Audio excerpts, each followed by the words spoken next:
Hi, everyone. You are listening to Focus Faith Podcast with Carrie Powers, and I have a very fun guest with me.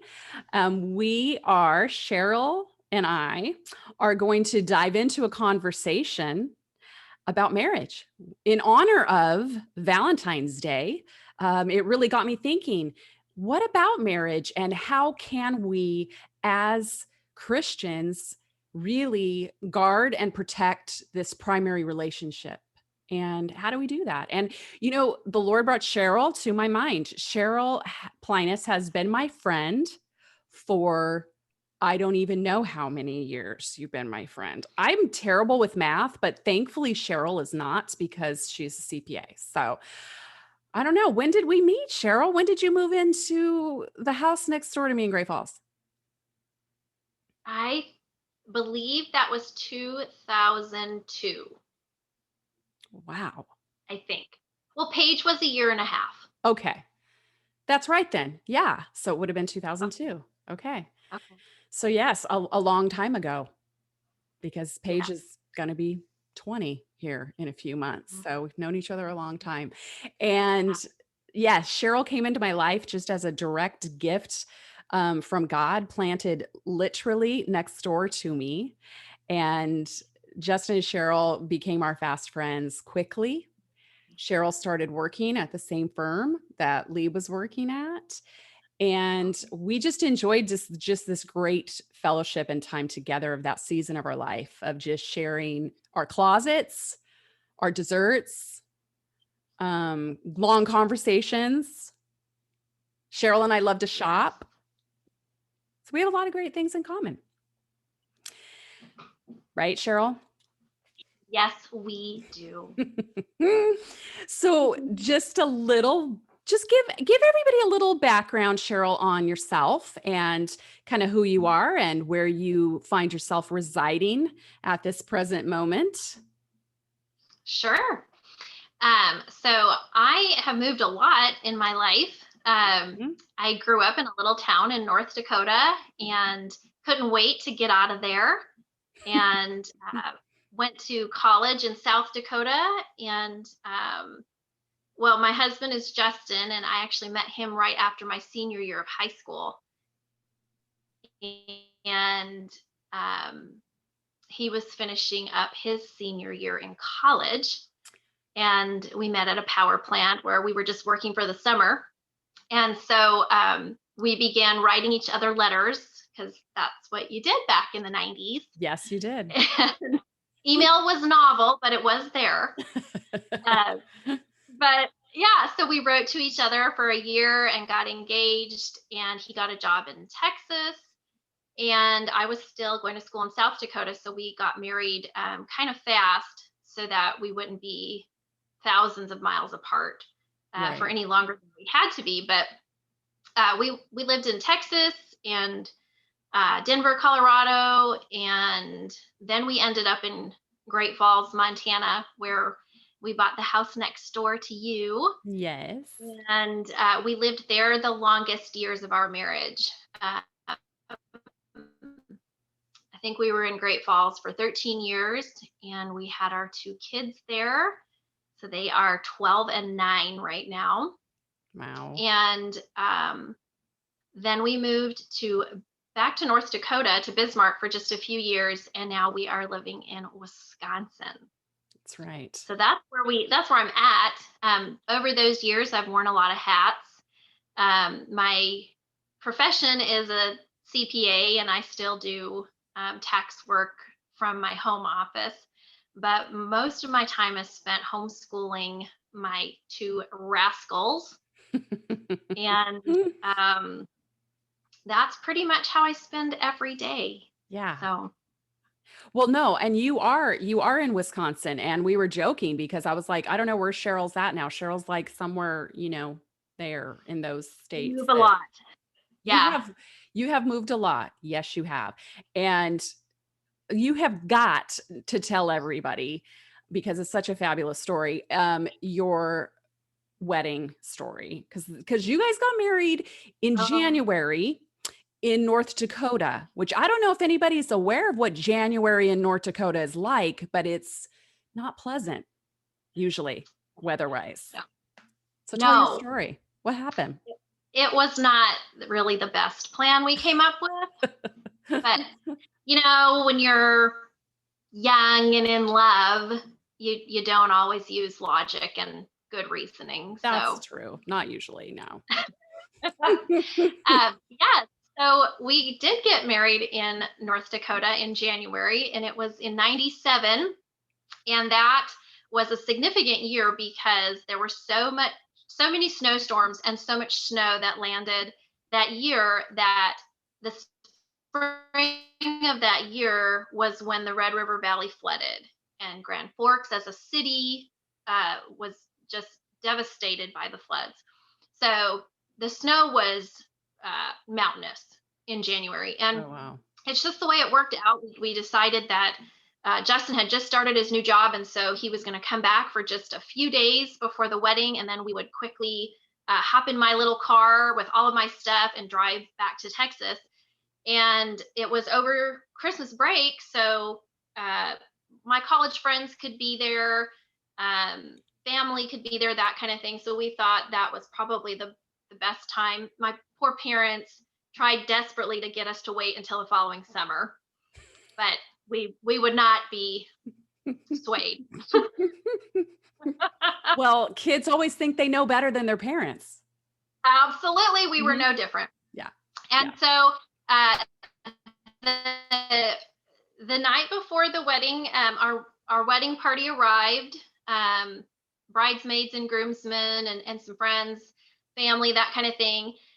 And that was the night before, and that seemed to go fine. And then Saturday, the day of the wedding, arrived, and it was the beginnings of a blizzard. And I lived in a tiny little town, and so I had to get my hair done 12 miles away at a neighboring town where there was a salon. And everything was just atrocious because my older brother and his wife at the time got into a massive fight right at the hair salon. Oh, of course. My best friend, oh, of course, my best friend, my maid of honor, was there, and she's from North Dakota, but she was living in California at the time, and she has never done well with bad weather, just ever. No. And so we drove I drove my dad's truck to the hair salon, and on the way home, the pillow drifts of snow across the road were huge, and I was hitting them pretty hard. We broke the muffler off the truck.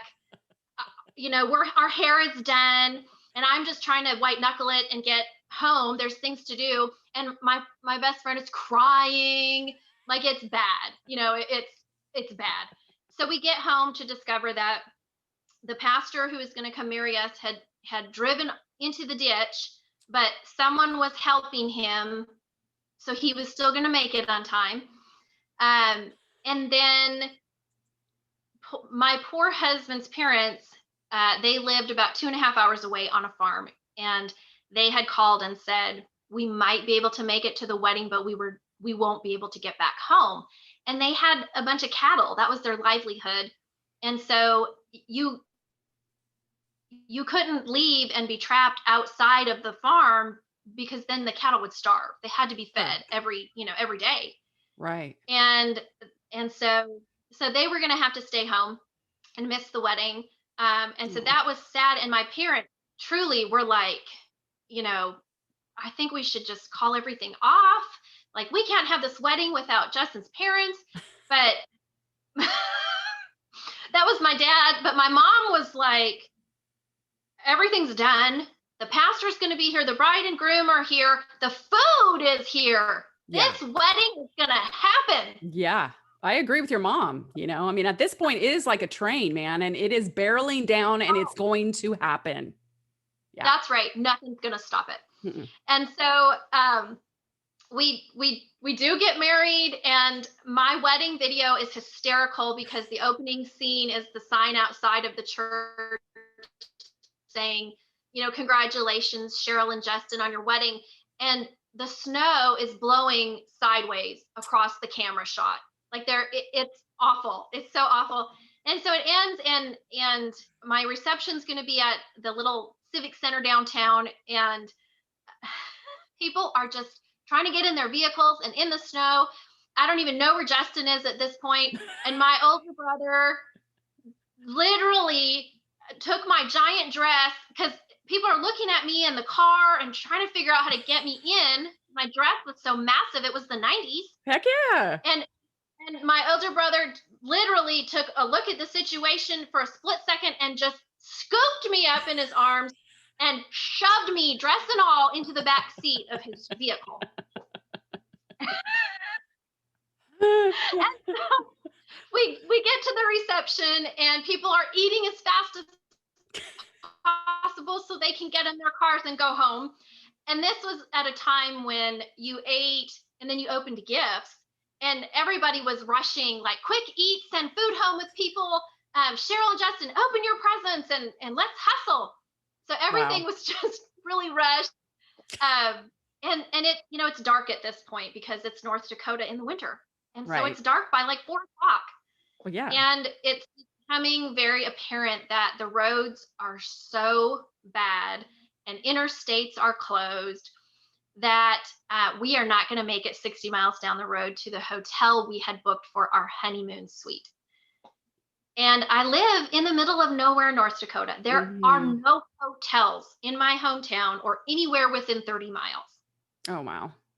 And so two of my bridesmaids had already made that decision that they couldn't get home either, and so they were going to spend the night at my parents' house. My younger brother was living at home, and then there was nowhere for Justin and I to go, so we had to spend our wedding night at my parents' house. And the only room open was my dad's office, which was directly underneath my parents' bedroom.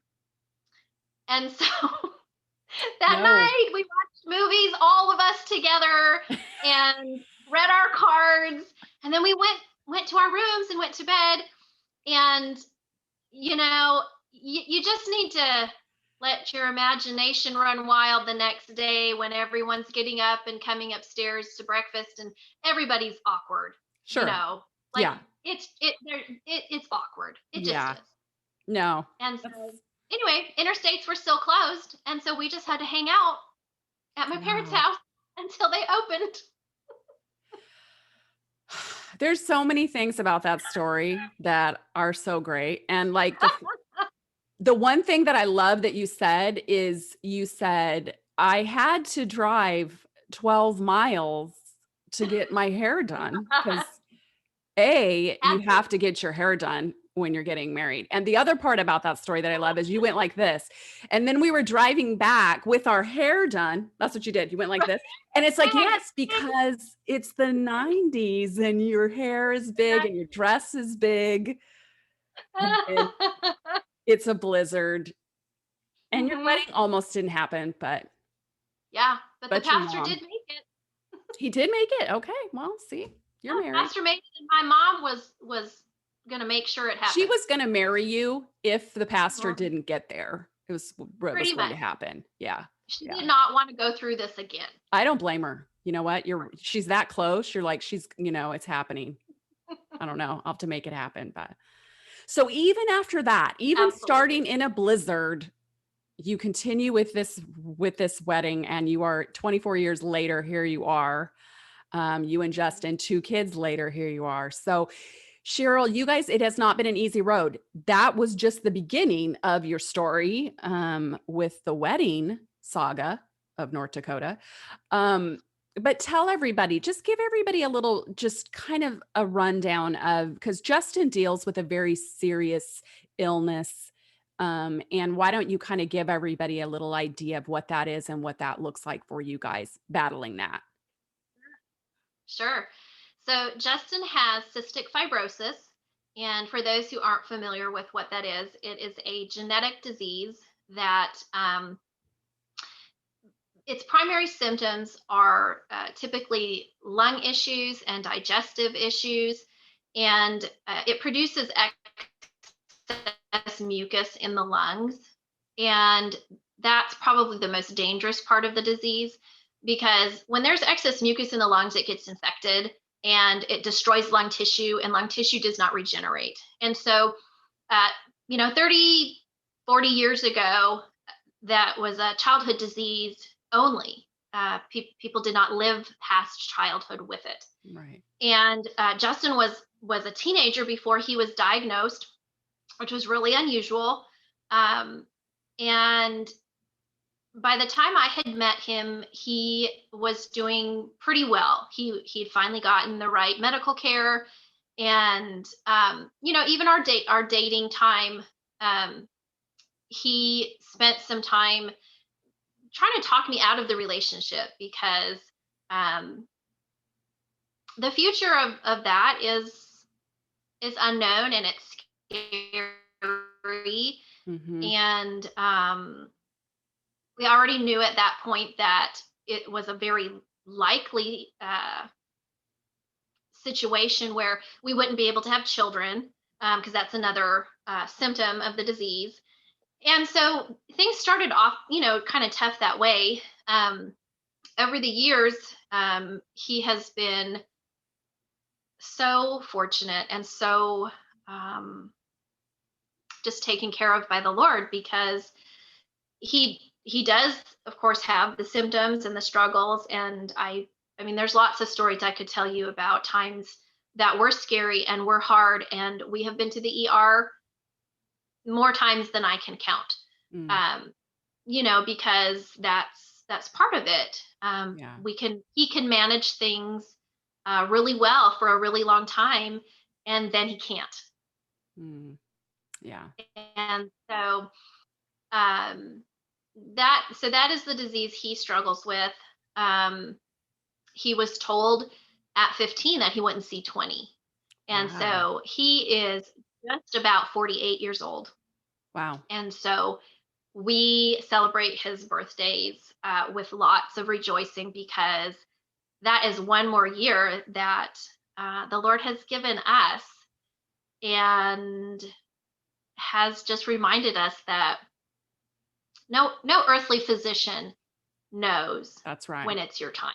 That's right. Only God knows when it's your time. That's right. Yes. And so yeah, we've had some years and some times where some years he's hospitalized pretty often, and for 1 to 2 weeks at a time, trying to get those lungs in better shape. Mm. Um, we've had years, including the first 10 years of our marriage, where he wasn't hospitalized even once. Wow. And so we have had some great years, for sure. As he gets older, there's been good things, like the advances in medicine are pretty amazing. Mm-hmm. But he's older, and so the medication takes its toll on his other organs. Part of the disease caused what they call CF related diabetes. So it's Oh. not type 1 or type 2. So he has to manage that. Mm. Um, and then most recently, uh, we discovered, maybe 5 years ago, that he was losing his hearing. And we would joke that it was those years of super loud music in his car or his Sure. tractor. He was a farm kid. Yeah. Um, and lo and behold, one of his doctors had mentioned, "Hey, you've been on this medication for a really long time, like 10 years. Have you had hearing tests?" Nope. Didn't realize that was a side effect. Oh, wow. So I know, and we're pretty good about knowing the side effects of the medication, but this was an antibiotic that he'd been on for a long time, off and on over the years, and we Wow. didn't realize it was a side effect. And so we laugh about it now, because it is like we are 75 years old. You know, he he cannot hear women or children. Well, that's convenient for him, honestly, since he lives with a Right, woman and 2 children. So, right, mhm, right. yeah. Hmm. Can he Yeah, really not hear women and children or no? right. Selective. Well, Hmm. that's a thing. Yeah. Just wondering. Well, That's a dang, thing. can he get, like, So hearing aids yeah, so or anything? that's our latest. Yeah. Well, that's a big one. So the problem is the pitch is the problem. Okay. So the hearing aids would amplify, but it wouldn't make the pitch any lower to a range that he can hear it. Like when the kids are playing piano, if they're messing around towards the real high end of the keys, he can't hear like the top 7 or 8 keys at all. Oh, wow. Okay. Yeah. Interesting. So Huh. anyway, that has presented new challenges, but most of the time we laugh about it because he has a great attitude and he always has, Mm. uh, which has made it a huge difference. He does not complain. He does Mm. not feel sorry for himself. Um, That's amazing. and I think that's how we started. It really is. Yeah. It really is. But that's how we started. I was not going to be his mother or his nurse. I love him and I'll take care of him because that's what I promised in my vows. Right. But I don't feel sorry for him either. And he wouldn't want that, No. you know. Right. Well, and it would damper that, like you said, you're not his mother, and it would completely change the dynamic of your relationship, even, right? If you Right. became like caretaker for him, as Yep. opposed to partner. And as a partner, Right. right, you carry that burden with him and alongside him, but it's Right. in a different way, I imagine. It is. It's a different capacity. I don't boss him around with his medication. I boss him around in other ways. I was gonna say when you said I don't boss him around, I was gonna be like, listen, You're like, yes, mm, you do. yeah, with his medication, Oh, you I don't do. boss him around, And yeah, I don't tell him how to take care of himself, right? you know. Right. That's probably a good I lesson do for boss all of him us. around everywhere. So, Yeah. you know. Yeah. Mhm. So with all of Yeah. that, and that's a considerable amount on your relationship, just in terms of Mhm. the extra stress that that is in dealing with a chronic illness and the effect of that. You've radically changed your life several times. I mean, that has been the course of some of your moves, correct? Is to Yeah. be Yes. in areas where you need to be, like right now. You're closer to Yep. the Mayo Clinic, is that right? Mhm. Yep. Yep. Yeah, That's how we ended up here in Wisconsin. right. Um, yeah, we were in North Dakota for we were in Montana, and honestly, um, we had a good life there. We had built our new house, and he had a good job, and I had a good job, and we were having kids, and we had friends, and it was our home. Yeah. But it just became clear that his treatments. So his treatments for the disease are a lot of lung things, percussion treatments, and medication that has to be inhaled, and they take about 2 hours every time he does them, and he does them between 3 and 4 times a day.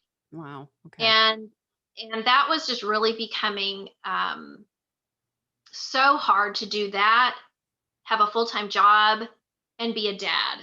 And Right. so and his doctors had been talking to him for I would say 10 years in Montana, trying to get him to take medical retirement, Mhm. Yeah. and he just wasn't ready. But we really did get to a place, and he got to a place where he was ready. And so by not having that job though anymore, we couldn't stay in our house. Um, the medical care in Montana wasn't terrible, but his specialist came from Billings, and so it just didn't make sense for us to stay there. We also had aging parents in the Dakotas. My mom had cancer at that time, and we just made the decision to move to Bismarck, where he did have okay care. And it really was the right move for our family because we lost a lot of close people during those years: my Yeah. mom, his dad, his grandmother, aunts and uncles that I was close to. Mm. um, it was a hard 3 years, a grief filled Mm. 3 years in North Mm. Dakota. There were lots of good things about it too, but it was really a period of grief for us. And again, his care just was really becoming a problem. And so we had to we had to find better treatment. And he found doctors in Minnesota, and we just said, okay, it's time to it's time to move. We just have to have closer um, Yeah, you have to have, proximity to the yeah, you have to have doctors. access to what you need. Yeah, But that's a huge, right. every time you move, that's a huge stress on everybody. It So what would Oh, it is. Yeah. I was just going to say, what would you tell people? We've talked about this and we're talking about marriage, and certainly yours hasn't been one that would be considered, not that any marriage is easy. So I guess that's really the wrong word to use. But what would you say you've learned over the course of these 24 years that has really helped you stay happy in your relationship? Sure. Right. Yeah, and you're right. No marriage is easy. Every single marriage has its own set of struggles. Those happen to be ours, and um, that's life. And it's life that we were promised, right? Right. We're gonna have trouble. We're gonna have Right. trouble. Right. And so I would say, there's lots of things that I've learned, and I could list a handful of things that have said that would be practical and tell people, hey, um, you need to have laughter in marriage, or you need to be forgivers of one another, and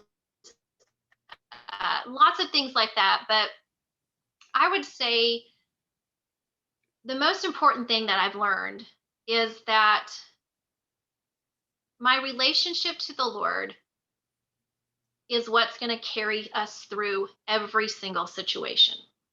Right. I can only white knuckle things for so long. Right. I can only drive the train for so long. And I'm human. He's human. Relationships are work. Mhm. Every relationship requires work. And in my humanness, I can't muster up the feelings that I want to have when I'm hurt, when I'm ticked off. Mhm. Um, I'm a person, Right. and um, it really is the transforming power of the Holy Spirit that that makes a difference. Right.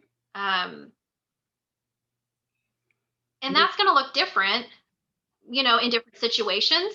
But you look at First Corinthians 13 and all of those verses that describe what love looks like. It's patient, it's kind, it doesn't keep a record of wrongs. All of Mhm. those wonderful things that describe love. Those things are um, impossible to maintain without the Lord. Yeah. They just are, because we're all human. We are all going to struggle. Mhm.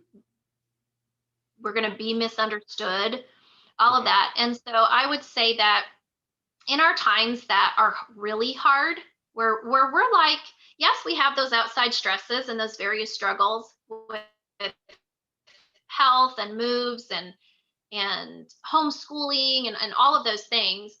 Um, but where we struggle and have trouble with like our relationship is at times when one or both of us hasn't placed the priority that your relationship with God needs. Mm. That's when it's hard, Right. because all these outside stresses that come, they aren't killers to a relationship when your lifeline is the Holy Spirit. Right. It's You so know, true. And it comes back to that point of really who is your primary focus? And anytime when we make a person our primary focus, or also desiring for them to fill something in us, be something for us that really only Jesus can be, only he can fill that. And so anytime we try to put that human person in that yep, spot that he's designed for, he's not going to Mhm. allow it to be successful Yep. because the design is always for us to be in pursuit of Wow. him, you know? Yeah. Yep. I I want to read this one quote and then just see what you think about it. Okay. This one is taken from the book Sacred Marriage, written by Gary Thomas, and he writes, quote, "How can we use the challenges, joys, struggles, and celebrations of marriage to draw closer to God? What if God designed marriage to make us both happy and holy?" End quote. What do you think of Mhm. that quote? Do you agree with him? I 100%. Mhm. 100%. And that, I think that could go with every relationship. Uh, Yeah, our purpose on earth is to glorify the Lord. right. That's our purpose. Yes, we are to love God, we are to love people, but Mhm. over and over again the scripture tells us we're here to bring him glory. And what better picture than a marriage? You know, Right. Jesus and his church, the bride and the groom. We are that picture.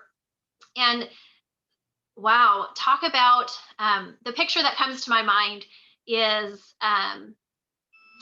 like a chunk of marble that needs to be chiseled and sculpted. And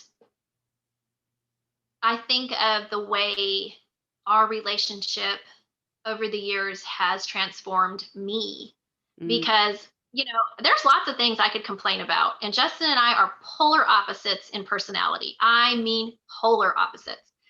And I could give you a laundry list of his, where he falls short. But the reality is,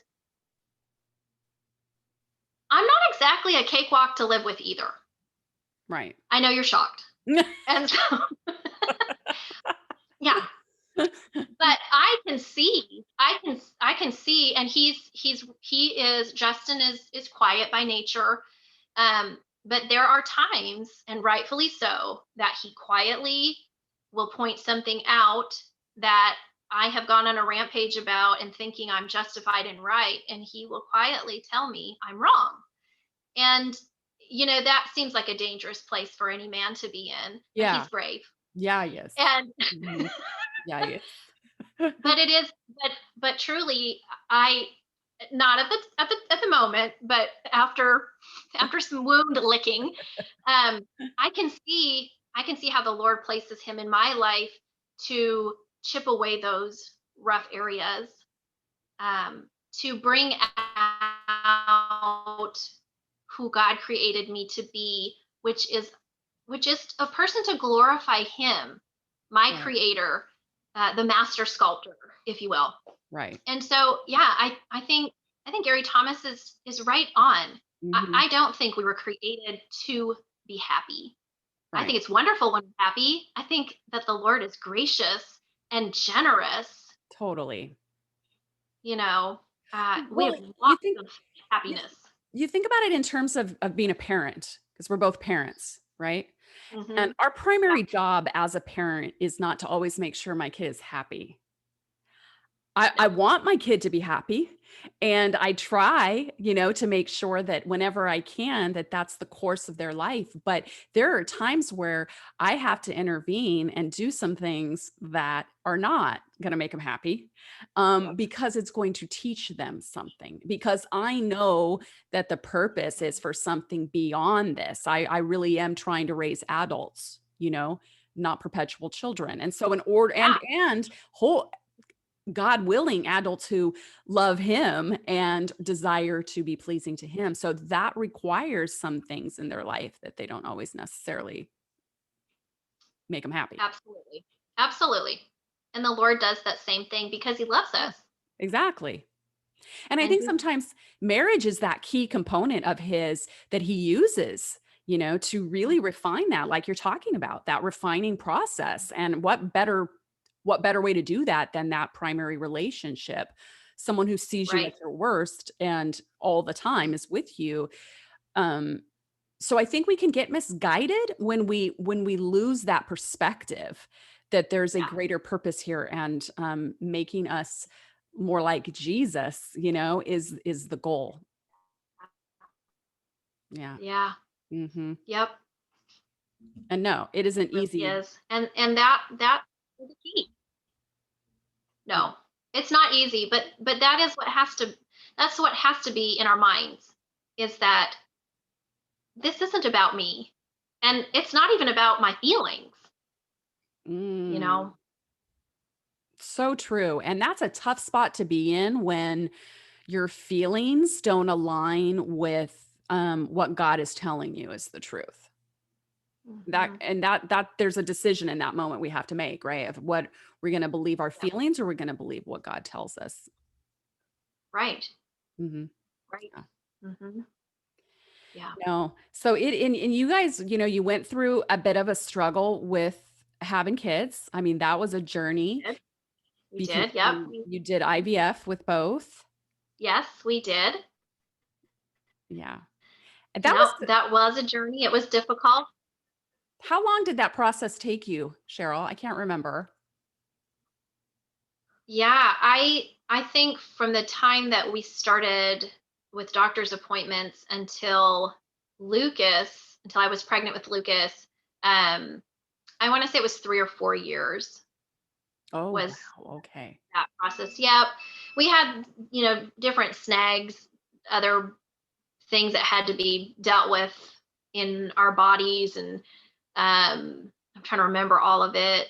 It wasn't all him. I think there were some things I had to have done, and it just was a process. And then we went through all of it, and our very first round didn't work, and that was um, that was devastating to me because it never even entered my mind that it wouldn't work. Mm, I can't even tell you why I had so much faith in that working, but yes. I did. And so when it didn't, um, it really knocked me for a loop for a long time. And between that and the grief of that process, and then all the drugs that were in my system, the hormones and all of that, Mhm. I struggled with anxiety attacks for some time. Um, just everything culminated, and so we went through some difficult times, um, where that was an opportunity for Justin to stand by me, as the person um, who needed support. Right. And um, and it's just a testimony to the Lord's faithfulness to us, Mm, and him being the immovable rock. mm, Because we aren't perfect. We make mistakes. We screw stuff up. We hurt each other. We fight. We do all of those things. right. But the Lord is immovable. Right. He doesn't change. Nothing uh, nothing changes him. And Right. so all of these situations, including that one, were really just um, the Lord uh, not moving. Yeah. So yeah, so those were tough couple of years, before I was willing to try again. Um, Yeah. and it was a growing process that just needed to happen. And the Lord was merciful, and we had Lucas, and then we had a few more frozen embryos, and um, that's when we had Annalise. And I was pregnant with twins for about 9 weeks, and then I lost her twin. And that was just another hard thing that we walked through, but just has really um, given both of us such a compassion for people Mm, who lose babies. And yeah. um, you know Yeah. it's important to relate to humanity. Right. And uh, so those were important things that happened to us, and that are part of our story. Oh, totally. Yeah.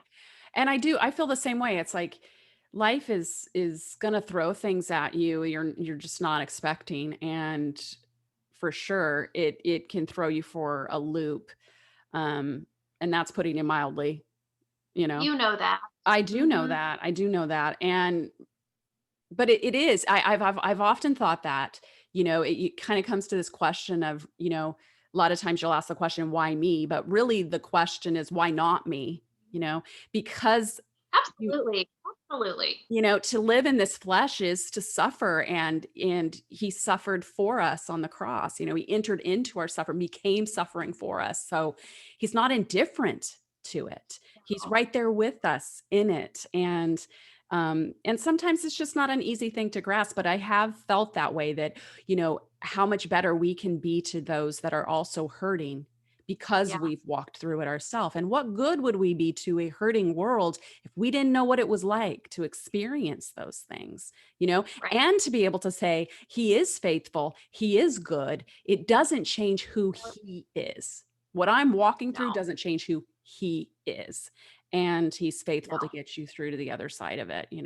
So I just think it's a great testament on this Valentine's Day, or Valentine's week, of just remembering that. And I think it's been a pleasure to have this conversation with you, Cheryl. And is there just anything else you want to share before we kind of sign off? Um, I guess I would just say that keep, keeping your relationship with the Lord your priority is what makes the difference. Mm, Um, it just is. yeah, When things are hard, you're going to turn to something, right. and and that's going to make a difference on what you turn to. Um, but I would also say that Valentine's Day and our anniversary and things like that are times to remember the promises you've made to each other, Mm, yeah, because whether you're having a good time or a bad time, I think this last year has been hard for everybody. totally. And when things are hard, we tend to forget. Um, and in a world where it seems like our word doesn't carry the weight that it used to, let's not be those people whose word can't be counted on. Mm, And I think that has to start with our marriage. mm, We made promises to one another when we got married, and I think this is a great weekend to be reminded um, of those promises, and definitely. of why we loved each other and why we still love each other. Um, and let the Lord bless that. Right. Right. Is that your dog? I'm sorry, it is my dog. I forgot. Was he shaking? Yeah. Well, you have to tell everybody because it's a balmy, what did you say it was? 16 below there tonight? It is 16 below zero right now. It will get colder before because it's at night. Yeah. So it's 16 below zero right now. Mm, It's mhm. super lovely in Wisconsin. Yeah, that's Yeah. lovely. No, I know. I And what totally. and what is it in California? Yeah, no, it was a balmy 73 here today. Uh, Perfect weather, no wind, just oh, just rub it in. I know. You know what I noticed this morning on my run? A little sidetracked, but we up here in Chico, we grow the majority of the nuts that pretty much go around the world actually. And I am right on the edge of town. And so I run in the orchards in the Oh, morning, and it's almonds is the majority of the orchards. There's some walnuts, but mostly almonds. And an almond tree in bloom, man, there is just absolutely nothing more beautiful than that. And I noticed this morning that some of the older trees in the orchard had already started to bloom. And I mean, it's only February 10th. So early, oh kind of my early, goodness. but so pretty. Okay. And I'm like, look at that. Spring is coming because man, when those trees are all pink, it's pretty awesome. Oh, Yeah. So you'll have to come visit and absolutely. see the almond trees in Well, bloom. I Mhm. can't wait. Yeah, it's a blessing. Well, listen, thank you again for this Thank you for conversation. having me. Yes. Mhm. Anytime. And once again, thank you everybody for tuning in, for listening to Focus Faith Podcast, or for watching on YouTube. of our recorded Zoom conversation. However, you decide to listen, I thank you for your support. Just continue to follow me on Facebook so that you don't miss anything and what we might have coming up in the future. So, again, thank you, Cheryl, and everybody. God bless until next week.